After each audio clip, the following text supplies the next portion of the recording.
للناس منزلة يوم القيامة عبد اذهب آخرته بدنیا غیرہ۔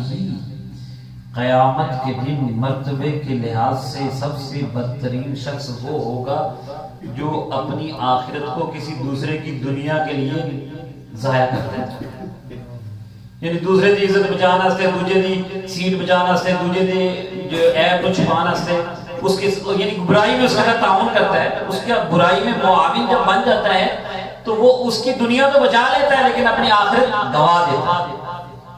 اور ایک اور حدیث شریف کے الفاظ بھی اس سے ملتے جلتے ہیں، اس میں بھی نبی کریم صلی اللہ علیہ وسلم نے یہ فرمایا کہ ان اشد الناس ندامۃ یوم القیامۃ رجل باع آخرتہ بدنیا غیرہ۔ قیامت کے دن سب سے زیادہ شرمندگی اس شخص کو ہوگی جس نے کسی دوسرے کی دنیا کے لیے اپنی آخرت برباد کر۔ کوئی اگر کرپٹ ہے، کوئی برا ہے، کوئی چور ہے، کوئی نالائق ہے، کوئی گناہگار ہے، کوئی کسی کا نقصان کرنے والا ہے، اس کی مدد نہ کرے۔ اور اگر آپ میں ہمت ہے، طاقت ہے، جس قدر ہے تو اچھائی کو پھیلائیں، برائی کو ختم کریں۔